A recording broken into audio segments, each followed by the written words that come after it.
And look who's here, my main man, Ahmad Rashad, is joining what's us. What's happening? How many interviews you reckon you've done with Michael Jordan in the course of your career? You've probably talked to him more than anybody has. Yes. And how's he changed now at 50? It's hard to get him to be reflective. Really? He doesn't very often want to go back and talk about anything that happened a long time ago. He's at today and tomorrow. And to get him to sit down and talk about his whole career, I think it was a relief to have a chance to get it all out, to talk about all of it, and then move on. Because he hates being 50 more than anybody I've ever seen. Did you hear anything from him you had never heard before? Yeah, I think that I heard when he said that when he first started, his main goal was he felt like he had to prove himself. He didn't feel like he really belonged. He said the Magic and Bird and all these guys were the true superstars in the league, and when they started trying to crown him early on, he didn't believe in that. He felt I didn't belong, and I felt like I had to prove myself. Just like when I was at North Carolina, I had to prove myself. You know, all that stuff talking about him getting cut from his first team, yeah. I think that played, we laugh about it, but I think, you know, things like that can happen to you in your early career that really tend to drive you to greatness if you have it in you. You know, you realize at one time you want to be on a team, you don't get cut. You go back and come back and be the best player that you could possibly be. I thought when you say you're going to hear something you had never heard from him before, you're going to say, I got the check. You know, he takes every check. Yeah. He takes all the checks. He wouldn't have heard it from me at the table.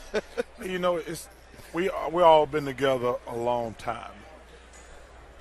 You know, obviously we all on the second stage of our life. You say he wants to not be reflective. How frustrating has it been? Because, you know, he's the ultimate competitor. Yes. How frustrating is he right now with the entire Bobcat situation? You know that's got to be driving him crazy. Yeah. I mean, because he is such a competitor. But he's doing so many things, you know, but I still think that's the thing that probably still drives him. That's got to drive him crazy that he hasn't had that success on his basketball team. And maybe that's why he wants to stay in the present, because he's trying to deal with that rather than say, let's look back and see how great of a player I was. I don't think that's as important to him at this point. I think what's more important is that he gets the Bobcats together and try to get that on a winning track, because at the end of the day, no matter what you do, people start talking about your legacy. They want to talk about, whoa, well, what about your team? Yeah, see, the one thing, Ahmad, that's where I think he shouldn't do.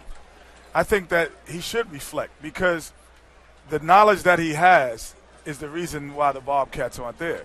I think also the knowledge and the aura of being Michael Jordan, LeBron James, Kobe Bryant, they still look up to. So even when those guys were free agents, to me, I just out of respect, if I was Michael Jordan, I would have said, hey, you just owe me to come to Charlotte and visit. Even if you don't want to come here and play, you owe me that. And because he's Michael Jordan, he would have got those guys to come, which in turn, to me, revitalize some energy in the franchise. So he has to be Michael. He can't be this executive sitting in the thing. When he's Michael, everyone listens. But when he's executive, I'm not listening either. If you got a bad team, I don't care who you are, I'm not coming to play for that team. I'm telling you. Hey, Shaq, I'm going to ask you this question. Michael Jordan made that call to you and you're a free agent. Would you at least came to that city? No. Ain't nobody going to you Charlotte. Respect but no, what? Charlotte? I'd ask to be at his camp during the summer. Okay. But I think you could trade me to Charlotte, but I'm not going. It's a precarious position that he's in because he's the owner. He's not the coach. He's not the general manager. And you don't want to overstep the coach, but it's got to be tough to work for somebody that's a living legend upstairs. So even if you're in the building, do you listen to your coach or do you listen to him? It's not easy. You're trying to juggle. No, you listen to him. You're trying to, but what do you do to your coach then? No, because I would say Shaq listened to Jerry West just as much as he listened to coaches. Would you agree with that? You got to listen. See, that knowledge is like it's Bill Russell. Like when Bill Russell, when he was listening to Jerry West, who was his coach? Dale Harris. Oh, yeah, well, then maybe. Dale Harris was good. Dale Harris was great. But it wasn't Phil. No, well, I thought it was Phil. I got a question. I got a question for you guys as professional athletes. Everybody talks about Michael and the degree that he competes, and nobody competes harder. Nobody has that will that Michael had. But Chris Webber, you trying to tell me you didn't compete as hard as Michael Jordan? I think Michael Jordan is the greatest of all time. He, Bill Russell, and everyone else. But Michael Jordan's the greatest of all time. I'm not talking about him. Other players, all the players in the league. Every year we say this guy works the hardest, or Chris Paul is the hardest working guy I've seen. And, you know, I think everybody should be easy on that. Because, you know, I know guys that couldn't play a lick and had to work hard to stay in the league. Now, that doesn't mean that they work with the same effort as him. I don't know what Michael worked at. But not speaking of myself, I've seen a lot of guys work hard. So I never get into that, the hardest work, or because a guy, you know, we'll play cards and saying, you know, I'm the biggest competitor. He is one of the toughest competitive I've ever seen. Only because of this. I mean, I remember at the University of North Carolina in the summertime, we used to come and play. And all the great players used to come back. And we had, at that time, a plethora of guys in the league. So, and he was still trying to get there. So we playing pickup games, and when you win, you stay on. And Michael would stand at half court. So when we were on the same team, I said, it's time to get water. What are you standing at half court for? He's like, I'm going to let everybody know I'm the first one here and the last one in the league. I saw Magic Johnson do the same thing. Wait, let me tell you this. But then the competitiveness he has, he can back it up. So when you can back it up, then your confidence just goes out the roof. You see the things of Larry Bird running the thing before the championship. But the confidence goes but it goes out the roof. Charles played in the consummate pickup game at that Olympic team when they played the practices in La Jolla. There was nothing like that ever. And even in that, with all these guys being tremendous competitors and great players, I'd have to say Michael was probably the most competitive in that whole group.